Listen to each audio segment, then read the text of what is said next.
Hi வணக்கம். இப்போ நம்ம எங்கே வந்திருக்கோம் பார்த்தீங்கன்னாக்கா பச்சைவாழியம்மன் கோவிலுக்கு வந்திருக்கோம். இங்கே பாருங்கள், இது எங்கள் அம்மா வீட்டு குலதெய்வம்.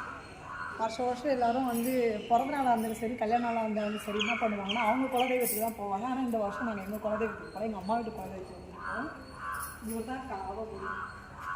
இவர் காவமுனி. நாங்கள் சின்ன பிள்ளைங்க இது மாதிரிலாம் ஏறி உட்காந்து விளாடுவோம். அப்போ இந்த அளவுக்கு பெருசாக இல்லை, நல்லா ஆல்டேஷன்லாம் பண்ணி சூப்பராக புதுப்பிச்சு கும்பாபிஷேகம்லாம் பண்ணி சூப்பராக வச்சுருக்காங்க. இங்கே பாருங்கள், இவர் முத்துமணி. இங்கே பாருங்கள், ஸ்ரீ வேதமுனி. இவர் பேர் என்னன்னு தெரியல. எங்கள் அப்பா என்ன பண்ணுவார், சின்ன பிள்ளையில் என்ன பண்ணுவார், இவங்க எல்லார் பேரையும் சொல்லுவார். இவங்களுக்கு ஒரு கதை இருக்குது, அந்த கதையுமே சொல்லுவார். ஆனால் எனக்கு ஞாபகம் இல்லை, மறந்துட்டேன். அடுத்தது வாங்க.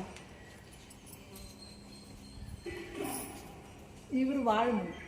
எங்கள் அப்பா எனி டைம் வாழுமணி வாழுமணி வாழுமணி அப்படி தான் வேண்டுவார். இவர் வாழுமணி எங்கள் அப்பாவுக்கு ரொம்ப பிடிச்ச ஃபேவரட்டான சாமி இவர். அடுத்தது வாங்க. இந்த குதிரையை பாருங்கள். நாங்கள் சின்ன பிள்ளைகள் என்ன பண்ணுவோம்னா, இந்த குதிரை மேலே ஏறி நின்று இப்படி சவாரி பண்ணுற மாதிரிலாம் பண்ணுவோம்.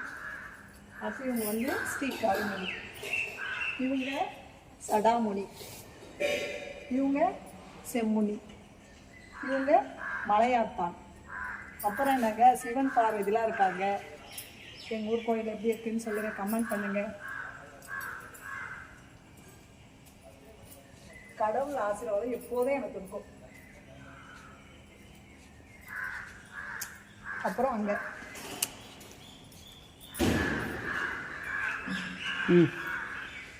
அப்புறம்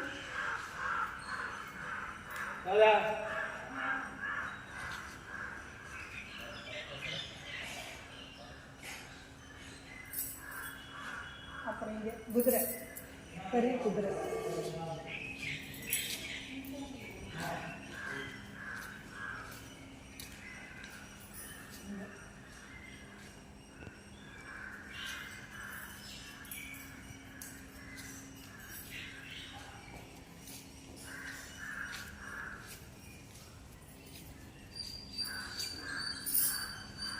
இவங்க அத்தி வீரன், அவங்களுக்கு 2 ஒய்ஃப். பார்த்துட்டிங்களா? பாய். கட் பண்ணு. ஒழுங்காக எடுத்துகிட்டே நேரத்தில்